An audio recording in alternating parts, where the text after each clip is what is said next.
Hey dudes, welcome to Splat from the Past, the only 80s themed horror and sci-fi show where things can get totally radical. Now today is a very special episode of Splat from the Past because I will be interviewing one of the most amazing and influential women in the history of Hollywood. Prolific, legendary stunt woman, Leslie Hoffman. All you horror fans out there know her as the Hall Guard in the original Nightmare on Elm Street.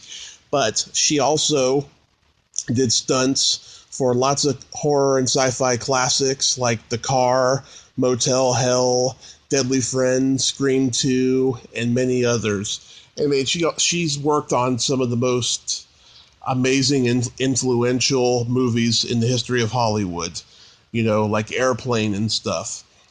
But she's also one of the most amazing and influential people in Hollywood. She's been coping with a disability for the last decade since she had to retire from the business. And she's coming on the show today to talk about all that stuff, and I can't wait. It's going to be such a thrilling honor to talk to her. So yeah, here is my interview with Leslie Hoffman.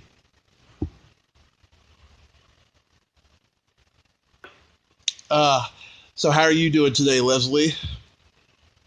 Oh, I don't know, kind of a gloomy day out there, but I'm hanging in there, getting things done for getting ready for next week's.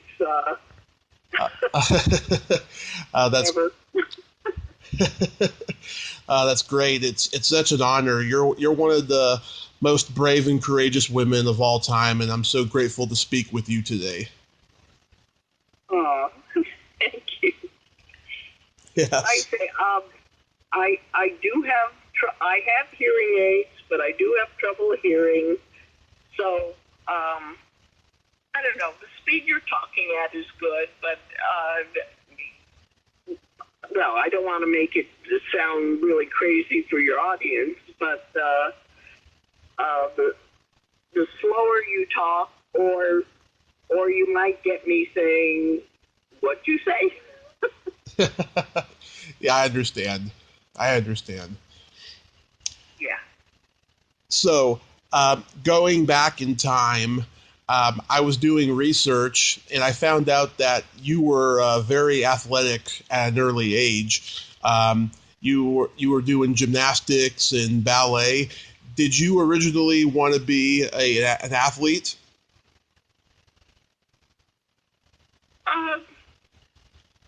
No, my whole life I knew I was going to be in the entertainment industry, and I thought I wanted to be an actress. I mean, I grew up doing, recitals, doing summer theater in my hometown, Saranac Lake. Mm-hmm. As I got older, in school, every time we had to write, what are you going to be when you grow up? You know, I wanted to be an actress. And it wasn't until between 11th and 12th grade, my family went out to California to visit my older brother, who was at Caltech. Mm-hmm. And we went to Universal Studios and saw the Western Stunt Show. And here these stuntmen come out, and they're doing dialogue, but they're also being physical. You know, they're rolling on the ground and throwing punches and things like that. And I said, yeah, that's what I want to be, is a stunt woman, because you get to act, but you also get to be physical. Right. You were a tomboy growing up? Yep, I guess so. Again, Saranac Lake is in very northern New York. I mean, this area is trees, grass, and lakes. So, yes, I busy climbing up the trees. I admit it. That's great. I've been hanging out with tomboys my whole life. So, you later studied acting with Herbert Berghoff in New York. Did you learn anything from him that stayed with you? school was named after him. I didn't actually study under Herbert Burkhoff, but I was at his school.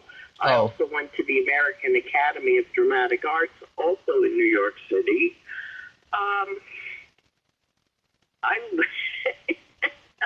This sounds horrible.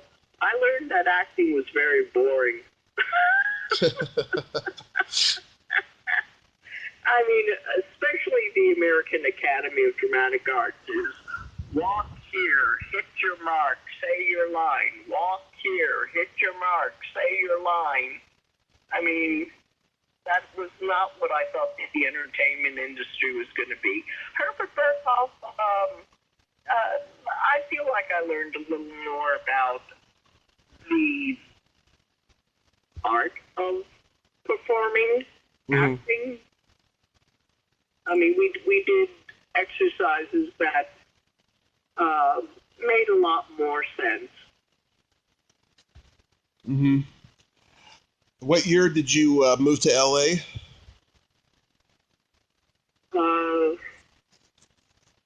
It was, let's see, I think it was early 1975, and this is actually very rare, is by 1976, I was able to get a job and get into the Screen Actors Guild. And, I mean, there are people that have been out there 10 years or more, and they're still trying to get their first union job. Yeah. It's a different time now. It seems like it's so much harder now, you know, because back then you could be anywhere out in public and get discovered in Hollywood. And it's not easy to get into the union. I mean, they create a vicious circle. In order to be in the union, you have to have a union job. Mm-hmm. In order to have a union job, you have to be in the union. So how do you break that circle? Mm-hmm. And in my case, or what usually happens, is a producer of a production, television or movie, will write a letter saying that I need this person for this job, and I would like them to join the Screen Actors Guild. Then at that point, the Screen Actors Guild will let you join. Mm-hmm. How did you break into stunt work?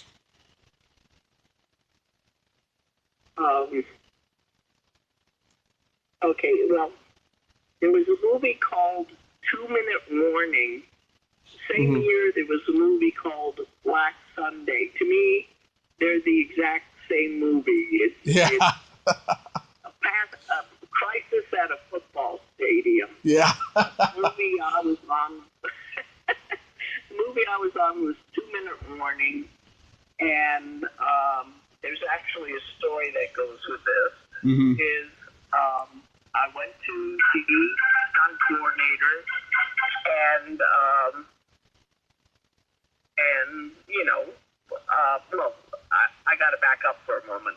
Okay. I had gone to a stunt gym in Santa Monica where would-be stunt people would practice stunts.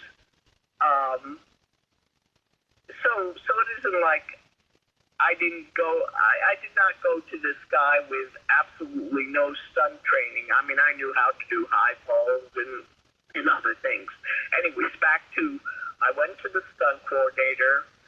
I gave him pictures and resumes, and he said to me, if the producer will write you a letter, I'll use you.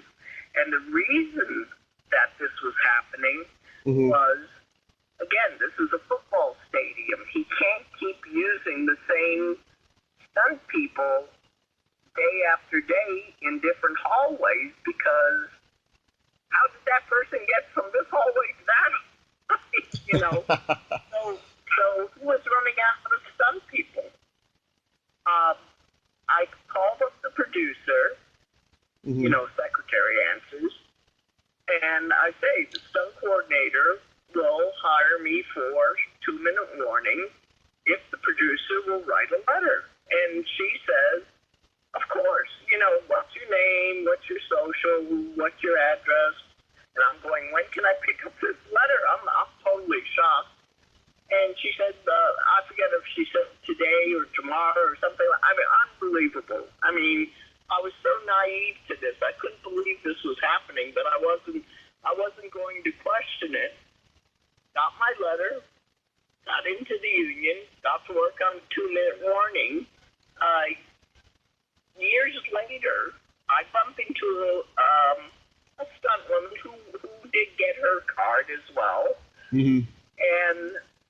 And what I find, she says to me, you got into the union on my tailcoat.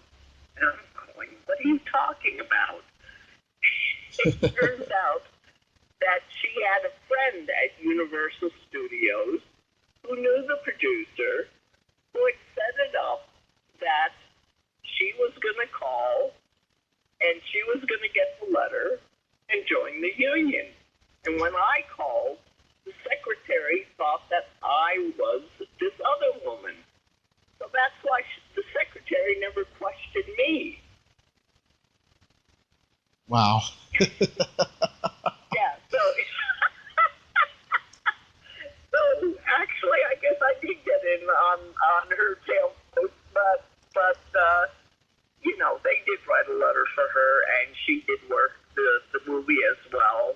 But yeah, I mean, it's one of those famous being in the right place at the right time. I mean, that is not the way, at least for me, because I have no relatives, I have no friends in the movie business. That's how I got into the Screen Actors Guild. Wow. And you got to do stunt work in probably the most amazing era in the history of entertainment. There were so few stunt people then, but so many great ones. This was the era of the Eppers, Dar Robinson, Gary McLarty, Bob Terhune, Ted White, who I might be interviewing soon, and he's 93 years old. I've interviewed Spice Williams, Marnine Fields, and Bob Elmore, and they've told me some great stories about stunts and all that stuff.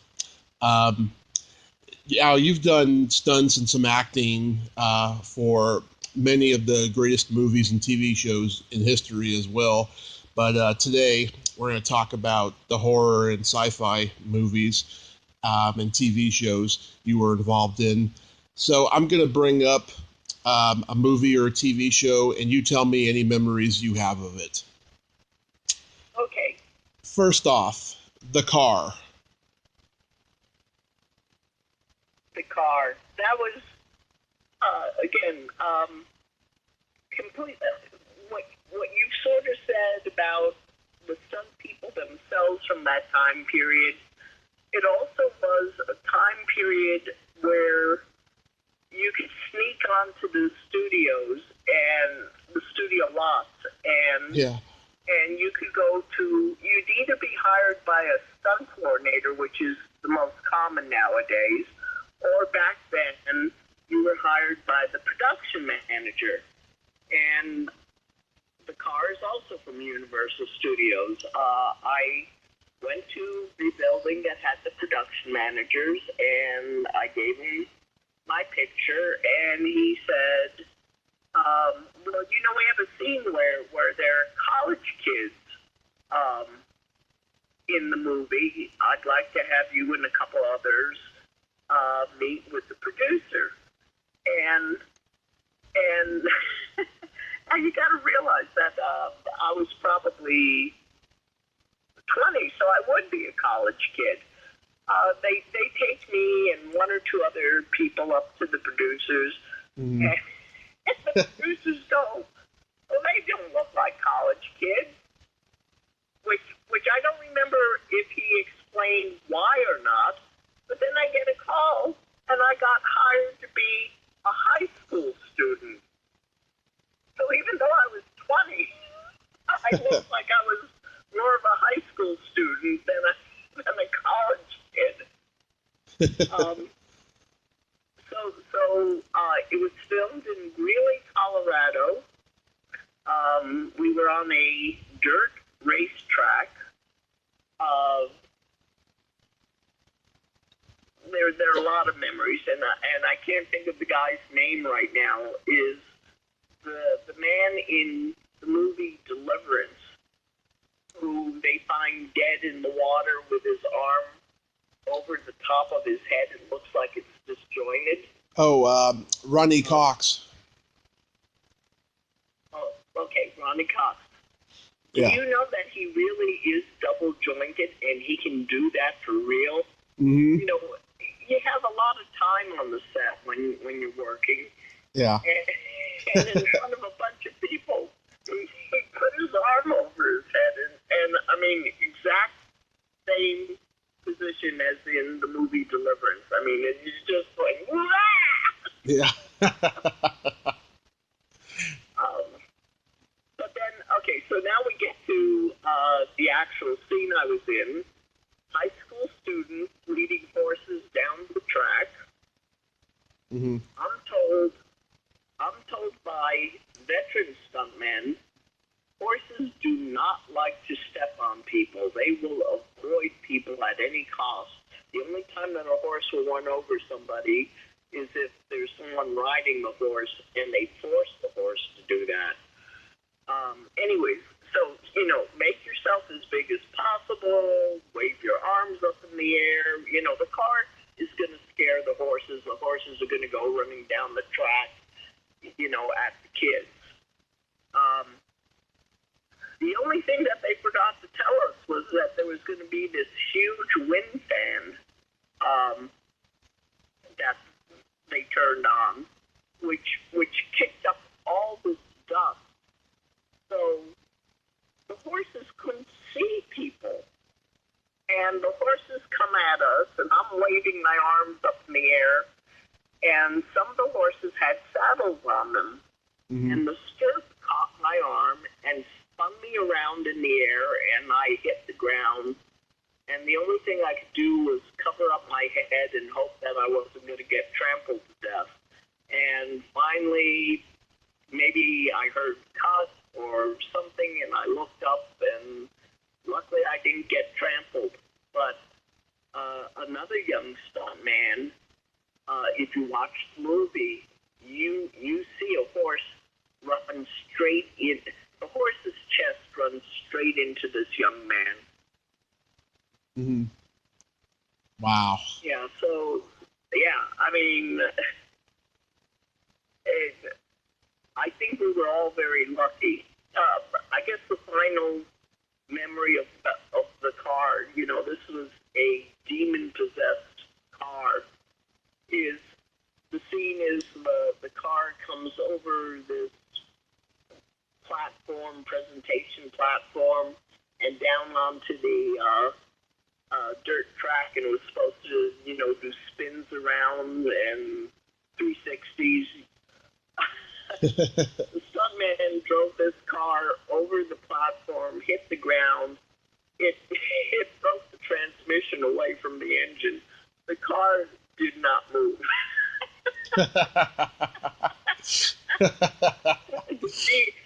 The demon car met its death a lot earlier in the movie than people realize. And that's why there's always multiple cars on the set. You know, like Knight Rider and Dukes of Hazzard. Like, you know, I don't even know how many General Lees or Knight Rider type cars were available because if you broke the transmission or you did something to the engine, I mean, you got to get another car in there immediately, or you know, the famous time is money. I mean, that's why you always have a backup. Yeah, and it was directed by Elliot Silverstein, who directed Cat Bailu. Was he a good director? You know, my memory is fading fast. There are memories that like I say, the ones that I just told you about that I remember, I would say that he was a good director. I don't really remember having any personal contact with him, but he must have been a good director because she sure wasn't shouting at me or shouting at the crew. I mean, it was a normal shoot movie, let's get it done. Yeah, well, I don't even want to say let's get it done. It was a set up, shoot, I mean, so it was a smooth run production. Nice. Did you work on Devil Dog, The Hound of Hell?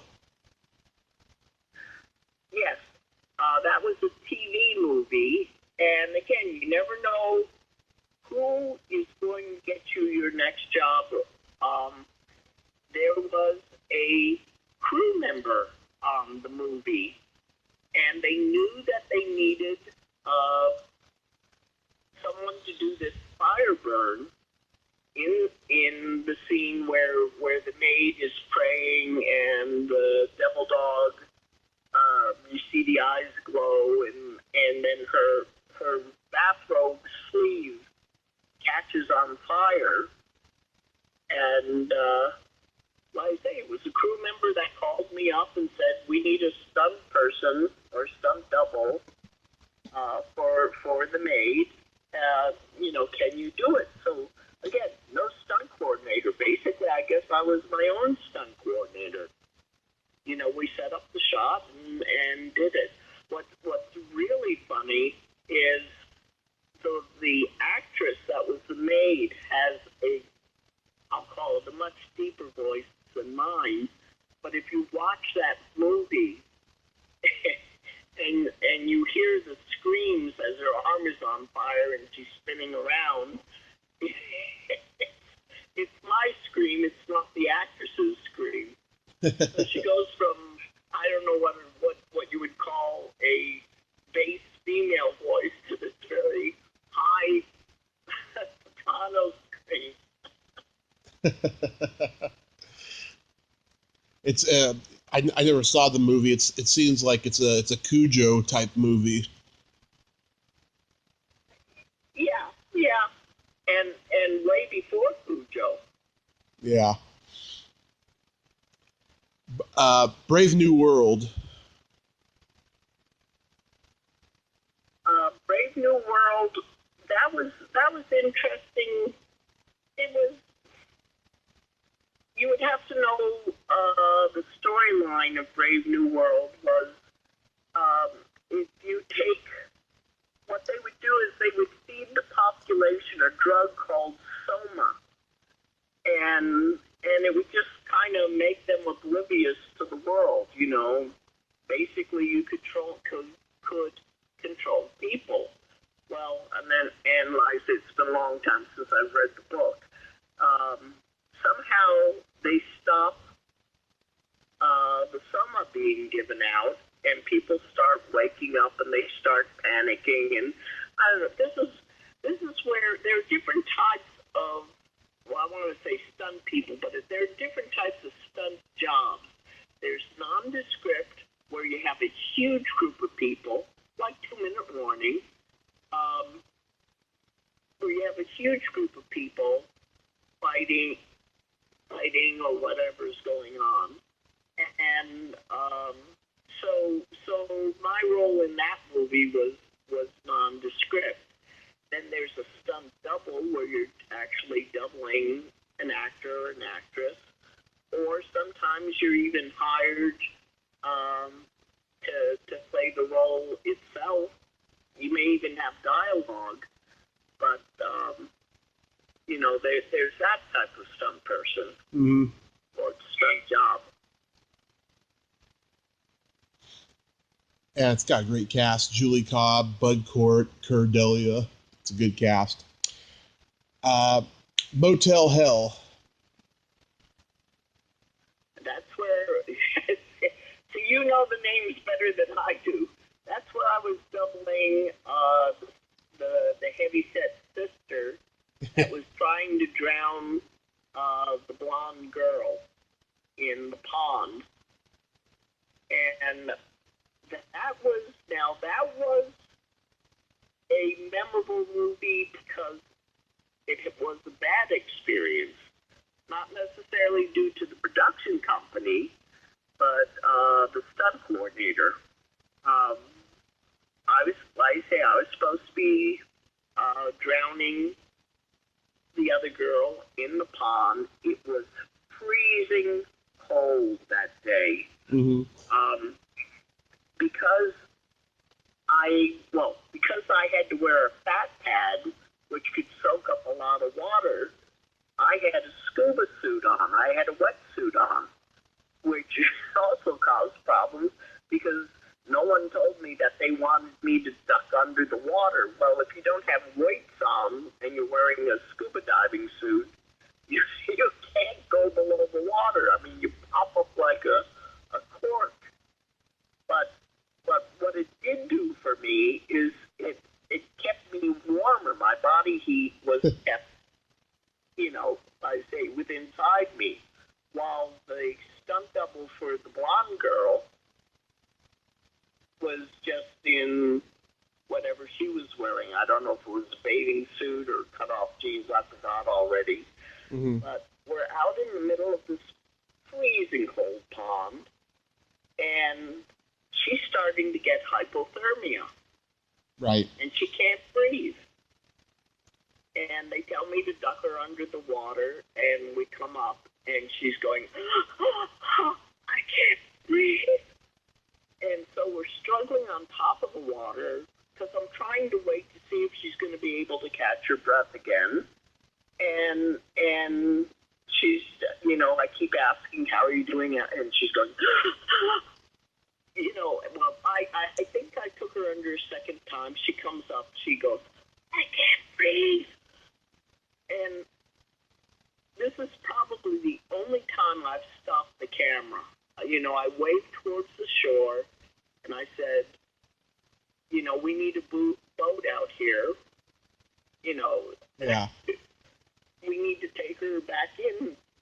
And they bring a boat out. They take her back in. I think I've done something wonderful by saving the stunt woman's life or stopping the hypothermia from getting any worse. The stunt coordinator comes up to me afterwards. I'm thinking he's going to say thank you. He starts yelling at me. She signed a contract. If you had to drown her, you should have drowned her. That's not the way this movie business works, and that is not the way stunts work. Yeah. Oh, my God. Yeah, I interviewed that heavyset woman's daughter. That was Nancy Parsons. I interviewed her daughter, and she told me that story, too. And she has a lot of knowledge of the movie because I think she was on the set. But, yeah, it's a really fun, silly movie, though. Sorry it was a bad experience. Yeah. And it's amazing. Well, I guess it must be classic since there are people that do remember the movie. I mean, I've been at a convention and people will say, oh, you were in Motel Hell. Wow. It's like, I didn't even think people remembered Motel Hell. To me, it seemed like it just came and went. Yeah, it did come and go when it first came out, but it became a cult classic later and stuff. The Monster's Revenge. Now, that was interesting. The stunt wasn't really anything. I was just passenger in the car. But the wonderful memory about Monster's Revenge is when Fred Gwynn and I talked the whole day. Mm-hmm. I mean, it turned, again, I'm from Saranac Lake, which is very northern New York. As a teenager, Fred Gwynn used to go to Lake Placid, which is about 9 miles away from Saranac Lake. Mm-hmm. So we just had a really wonderful day, just shooting the breeze. I mean, so that was a wonderful experience for me. Again, nothing about the stunt. The stunt was a passenger, but just talking with an actor, which brings up a different thing, is when I got into the movie business,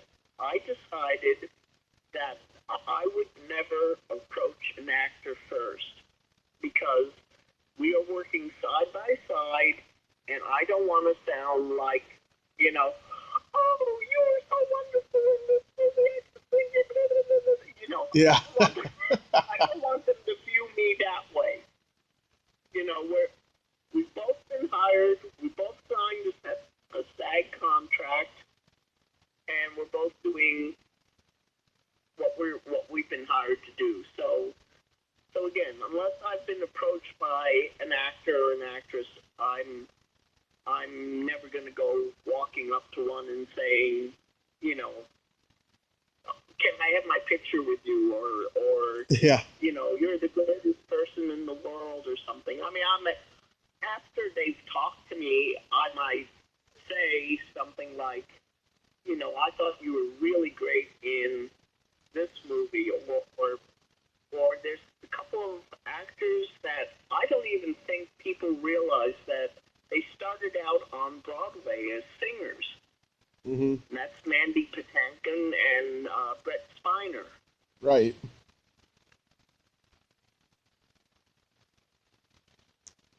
Now comes the role you probably will always be known for, the hall guard in A Nightmare on Elm Street. That one, I was hired by the stunt coordinator. You got to remember, the first Nightmare on Elm Street was a low budget film. There was no money. Yeah. The stunt coordinator hired me. It was cheaper for me to say the lines and do the fall to the ground, you know, get pushed to the ground, than it was to hire an actress and have me stunt double her. So, again, I didn't audition for the role. I was hired by the stunt coordinator, who is Tony Caesar, who did the fire burn also for Freddy. He also did the fire burn in Ghostbusters as the Marshmallow Man. Oh.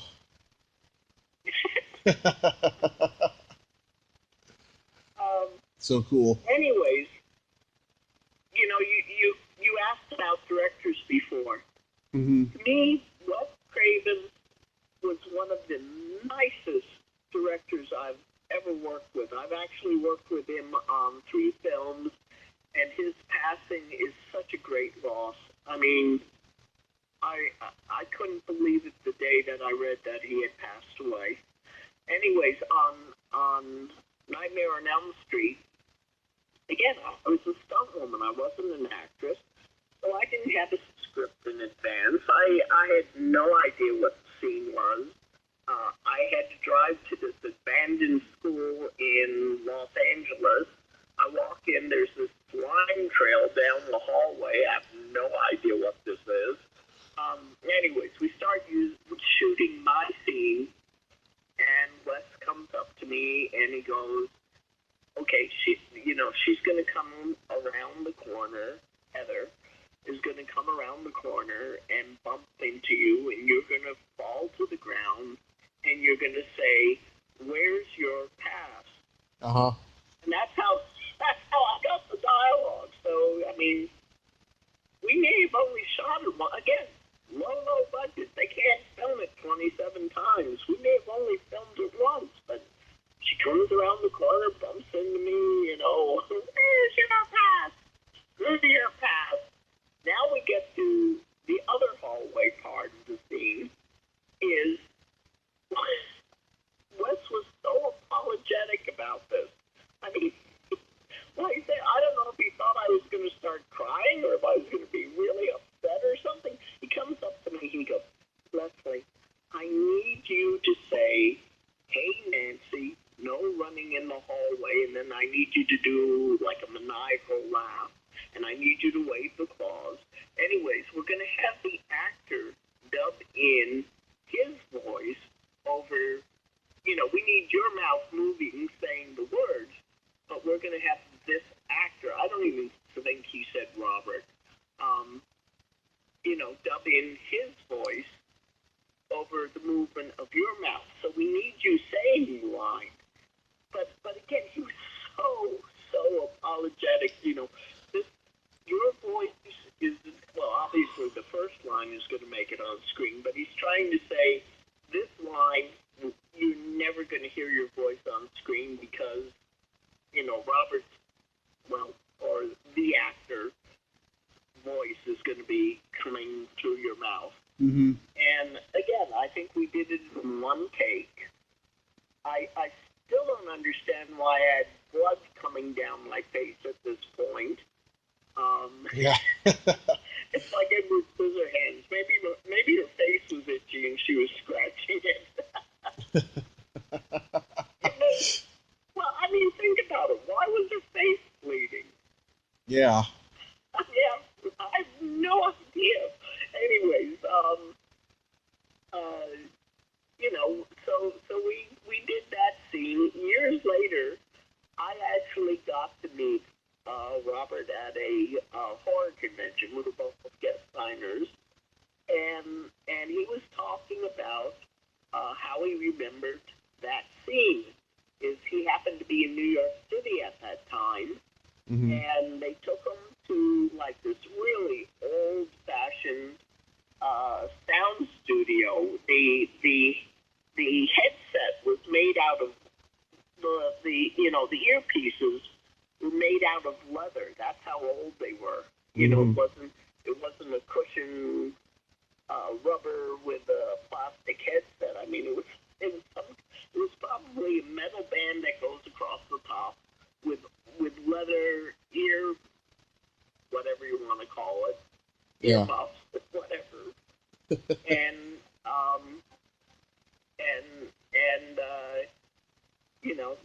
he had to watch my scene, and then he dubbed in him saying it with syncing it with the movement of my mouth, and that's how they filmed that scene. Mm-hmm.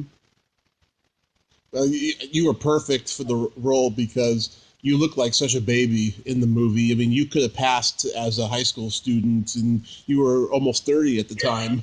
Right. I mean, that's 1984. Is the car 1979 or thereabouts? Probably. Yeah. Yeah, so I wasn't that much older. Yeah, and actually that really is my hair. I like long hair, so they just took my hair and put it up in ponytails. That's not a wig. That's my hair. Yeah. But, like I say, Wes liked me so much, he used me on Deadly Friends, and he used me on Scream 2. Mm-hmm. Let's talk about. So that's. Oh, go ahead. It's really nice when a director thinks that much about you, and always would say thank you and what a wonderful job you did, and Yeah. he just really was so pleasant to work for. It sounds like he was very fond of you, and he believed in your gift as a stunt woman. Yeah. Oh, here's some trivia though. Mm-hmm. The original Nightmare on Elm Street, the sleeves were solid red, and the body of the sweater was the red and green stripe. I was showing it to.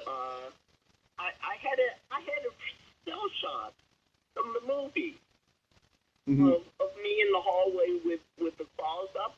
Yeah. And Kane Hodder, which horror fans will recognize that name, Yep. asked me, where did I get this mock-up or this fake photo from Nightmare on Elm Street? I'm going, what do you mean this is a fake photo? This is real.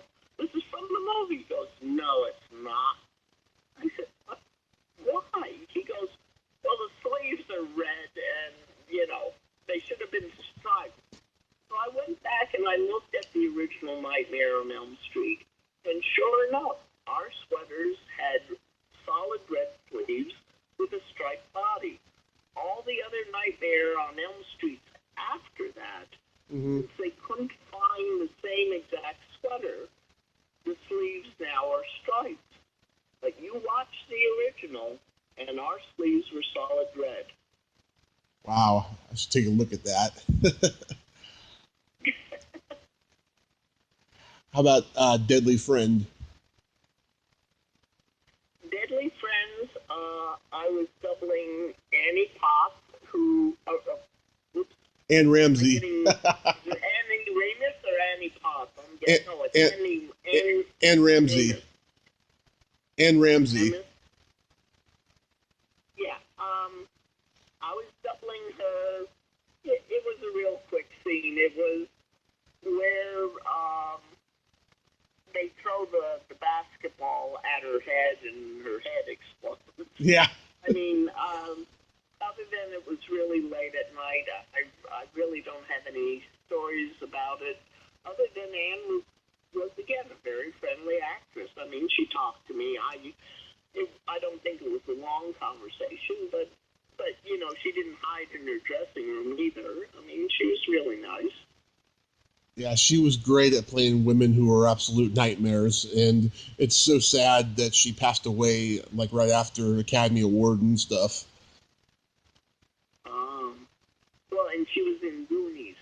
Yeah, everybody remembers her the most from Goonies. That or Throw Mama from the Train. Yeah. Alien Nation. Alien Nations, well, again, you really don't get to see me per se. I was one of the many cars, again, where I talked about nondescript.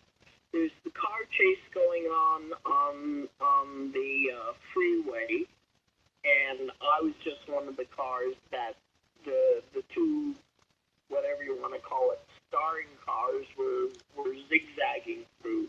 So, again, another nighttime shot. Really, nothing memorable to talk about. I mean, it was, again, I guess if it wasn't memorable, it was a good movie, or it was a good shoot, or it was a good day or night, whatever, to do a stunt, because there were no accidents, there were no issues, there were, you know, it was a job that got done. Mm-hmm. You did stunt safety for The Prophecy. What exactly is stunt safety? Which movie did you say, though? The Prophecy. Oh, boy. Christopher Walken. I'm going to have to look up the movie to see what the plot was. A stunt safety is, like if someone had to do a high fall into an airbag, you would have safeties around the airbag, let's say, and if you saw that the guy was going to miss the bag, you just try to grab the bag and either pull it or I mean, if there and it's been done. If you see that they're coming towards the edge of the bag, you actually hit the falling body and try to push him back onto the bag. Mm-hmm. Wow. So that's usually, I mean, there are other stunts that you could be a stunt safety for, but I have a sneaking suspicion that it was probably a high fall in the movie, and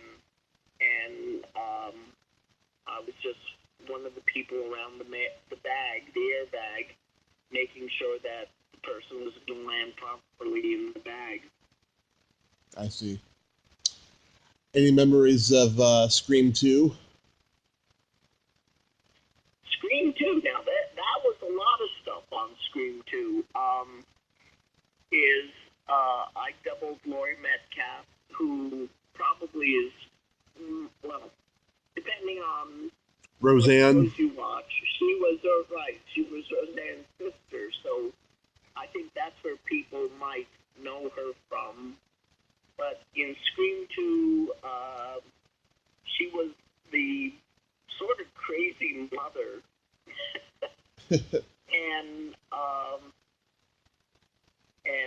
and okay, I hope I'm saying it right. Neve Campbell. Yeah. Okay, so she's trying to kill Neve,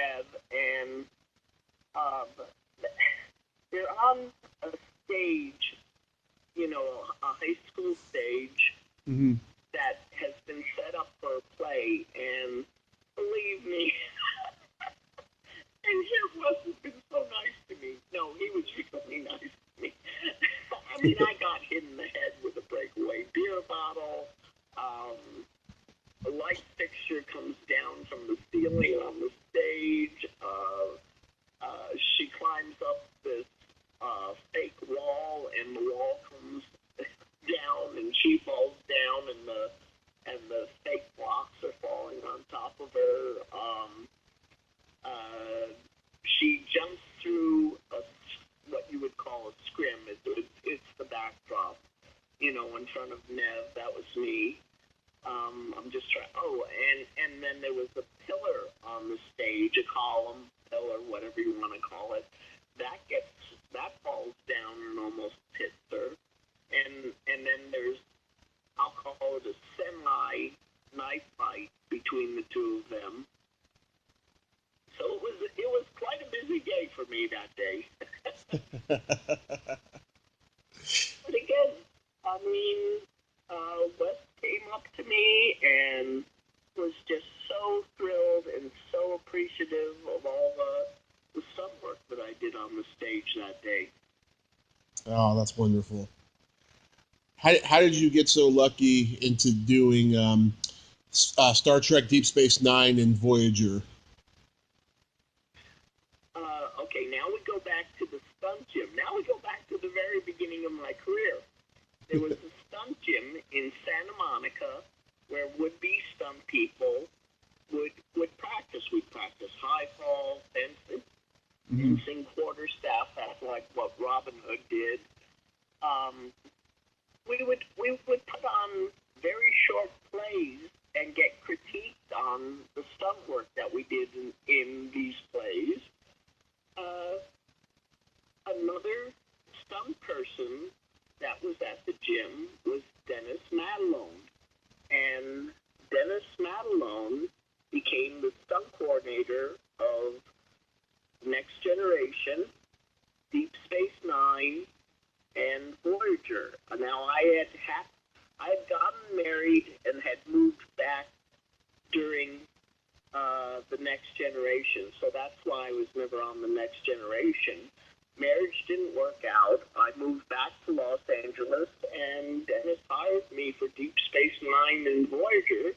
And when Voyager came along, I actually was Delana Torres' regular stunt double.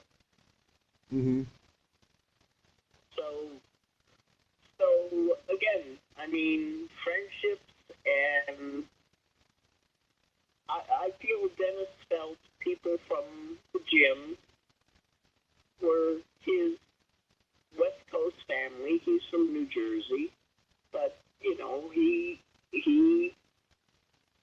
really felt strongly about the stunt people at the gym, and he used a lot of us on Star Trek. Mm-hmm. So were you there for the entire runs? I'm sorry, say that again? Were you there for the entire runs of the series? I think I might have come in, well, whatever season that Worf came in on Deep Space Nine is when I got back on, or when I came into Deep Space Nine. Mm-hmm. He wasn't in the first season, but I don't remember if he didn't come in until the third season. I don't think he was on the second. I don't think he was even on the second season. I mean, again, I would have to look it up, or somebody would have to look up what season Worf came in on. But I was there. I was there for most of Deep Space Nine, and again, I had to move back to New York right at the end of Voyager, so I wasn't there for all 7 seasons of Voyager, but I did. I don't know. I think I did about 5 of the 7 years of Voyager. Mm-hmm. Do you receive a lot of praise from Star Trek fans? Yes, I would say I do. In fact, on Facebook, there actually is a Facebook page called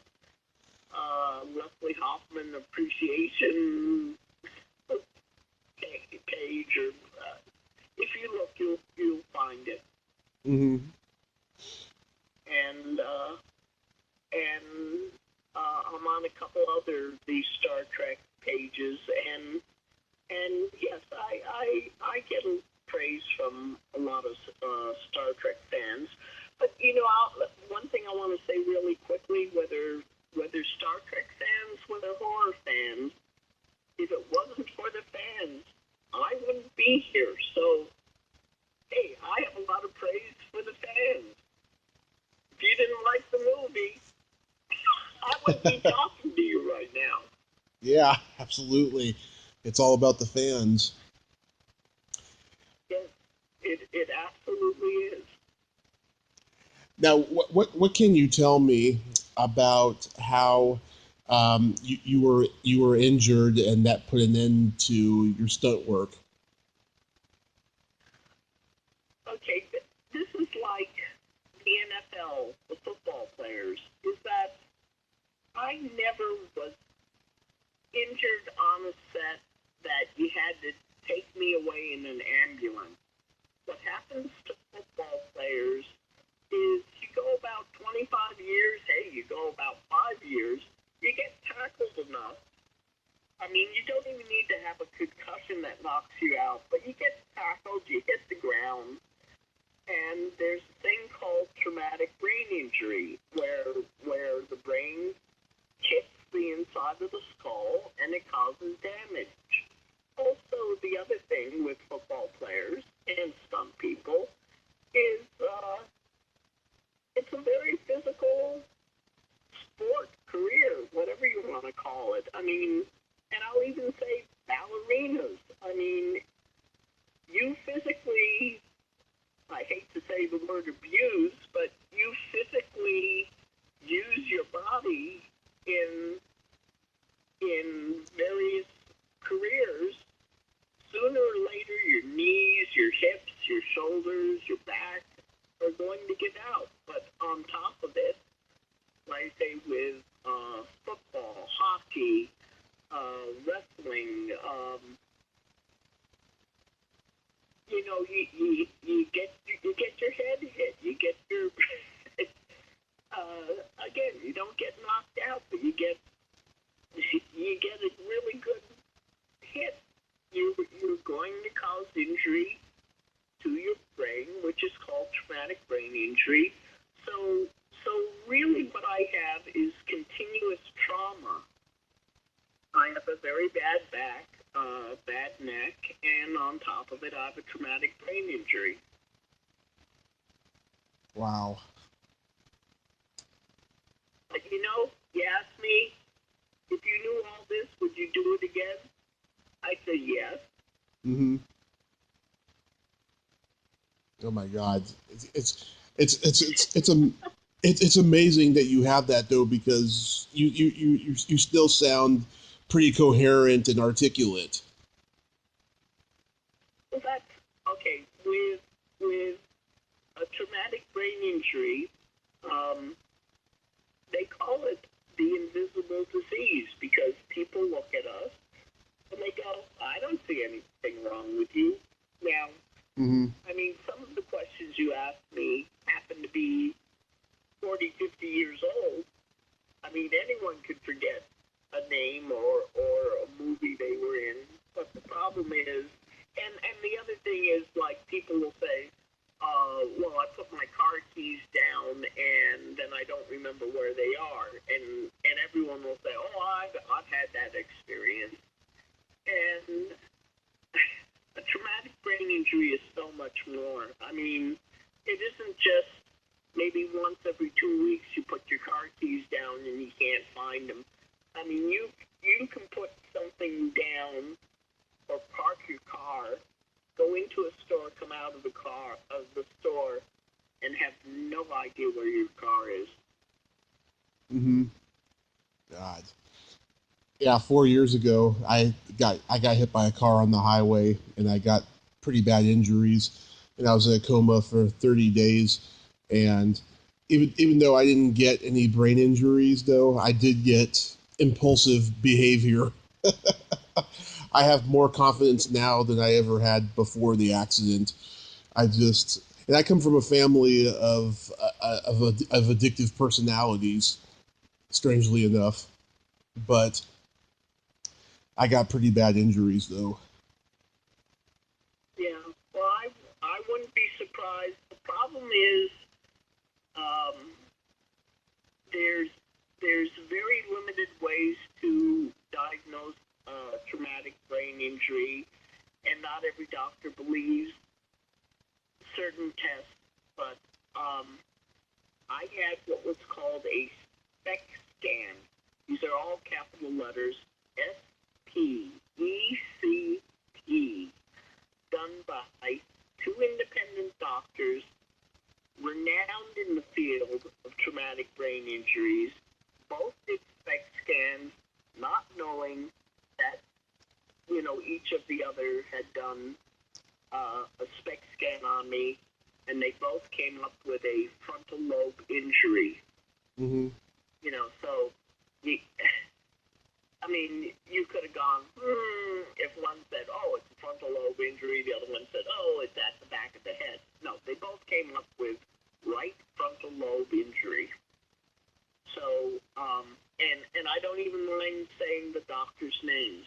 Dr. Daniel Amen, who was a technical advisor on the movie Concussions that had Will Smith in it. Mm-hmm.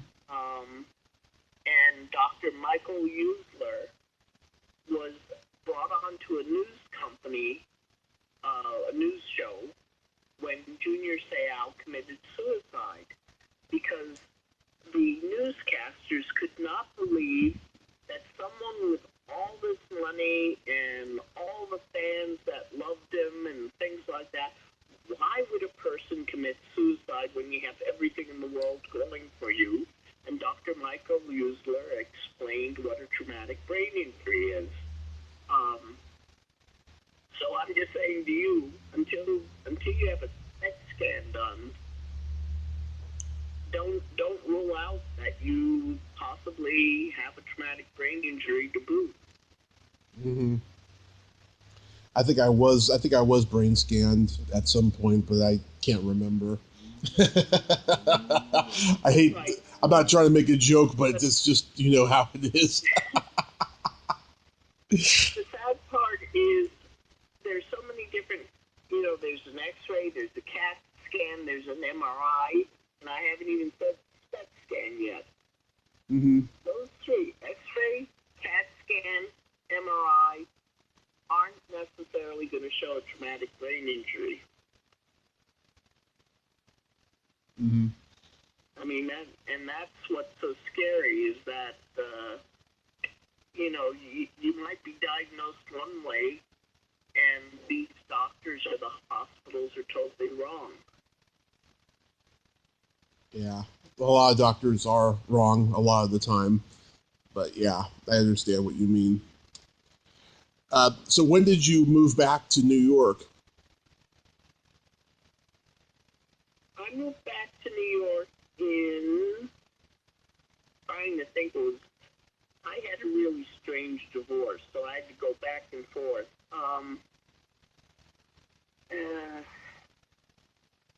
I think I moved to New York definitely in 2002, but then I went back to California.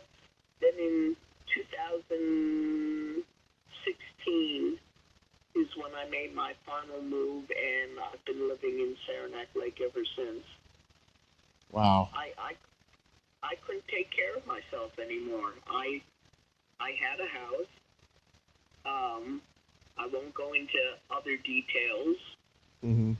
Someday the whole story will make the news, but I couldn't take care of myself anymore. I wasn't able to cook and clean for myself, and there is a independent living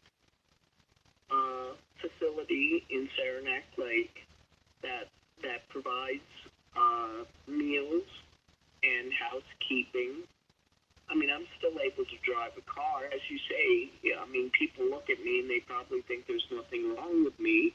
Mm-hmm. But just to even have that much is allowing me to live, I'll call it, a much more normal life. Mm-hmm. And are you happy at all over there? I'm happy. The independent living is mostly for much older people than I am. So I mean, I really don't have close friends here at it's called the Saranac Village at Will Rogers. It becomes a whole story, which I would. Anyways, no, I would say the friends I have are through Facebook and and talking to them on Facebook. I mean, that's more people my age or younger, or know what movies I've been in. Um, so this is where the word bittersweet comes in. I mean, I'm glad I'm here because I need the help. Mm-hmm. But it's kind of lonely because I really don't have anyone my age here. Mm-hmm. It gets lonely there. Yeah, I mean, again, um, some of the articles, or recently, I was in a book called Hollywood Her Story of, like, all these women from the beginning of cinematic history to date, and they put me in this book as the first stunt woman to be elected to the board of directors of the Screen Actors Guild, and this isn't a small book either. It's a large book, and not only in size, but it's like 400 pages long. And the local paper did an article on me, and the residents at the Saranac Village, read the paper and made nice comments to me. Oh, I saw you in the newspaper or whatever. But other than that, no, I like I say it's a little lonely here, but I survive. So you get invited to comic cons and horror cons? Um, I get invited once in a while, but the problem is, um, I've been to sci-fi conventions, I've been to horror conventions, but the people who run whatever convention it is has to invite me. It isn't like I can call them up and say, "Hi, I'd like to come to your convention." That's not how it works. So unless a whole bunch of fans were to request me for a convention, I really don't get out that often. I mean, I go once in a while, but it's, I don't know, it's really strange because, well, I'm going to go back to Nightmare on Elm Street as a comparison, is I look at some of these horror conventions and they have scream queens there, ones that I don't even recognize who they are, or Yeah. they have, and I guess they would rather have scream queens than the Hall Guard from Nightmare on Elm Street. And boy, I don't know. I look at well, again, Facebook is probably my biggest connection to the world, and we're losing people. You talk about the 70s, the 80s, the 90s. I mean, if these people were already 50-something years old, Mm-hmm. and and the strangest thing is this year is the 35th anniversary of the Nightmare on Elm Street. You would think horror conventions would have reunions of the cast,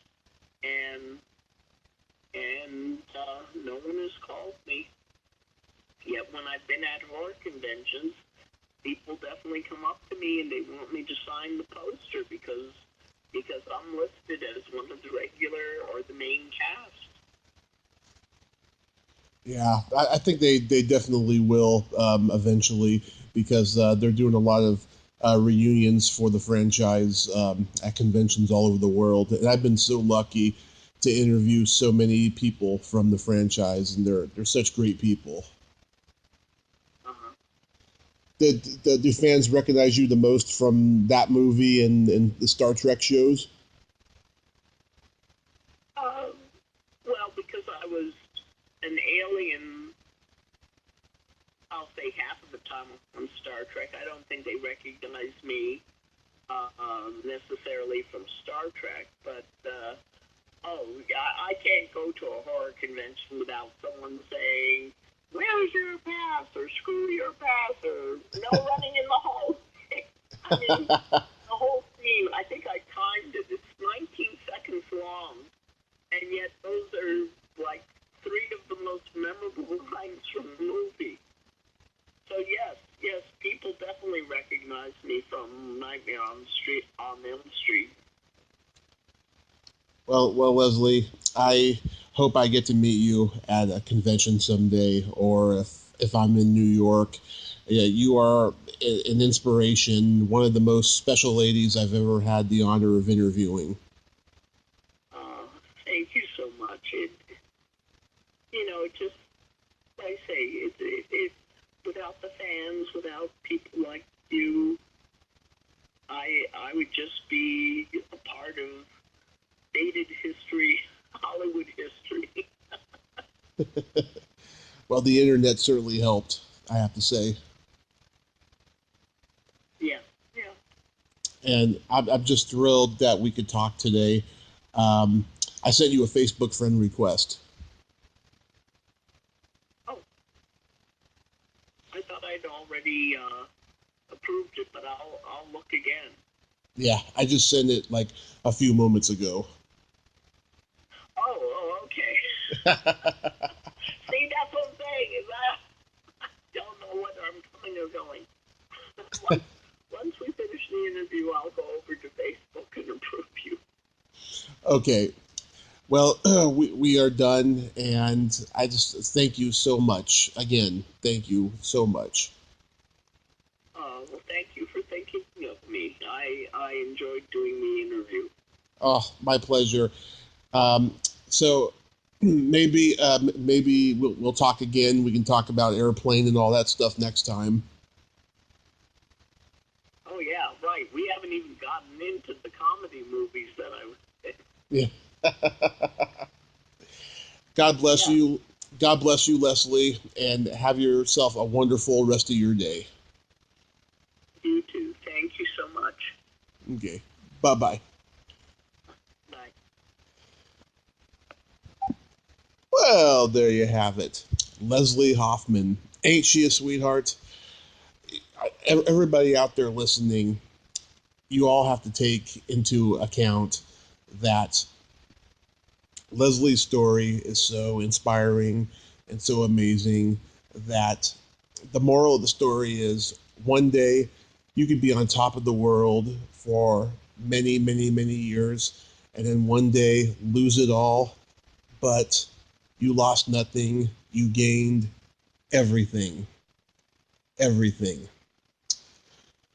If you like this video, please subscribe to my YouTube channel. Add me as a friend on Facebook. Join my Tommy Kovac comedian page on Facebook. Follow me on Twitter and Instagram and all that fun stuff.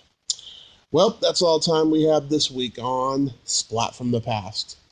Until next time, this is Tommy Throwback Kovac saying, there's no shame in living in the past, because the present sucks. Later, dudes!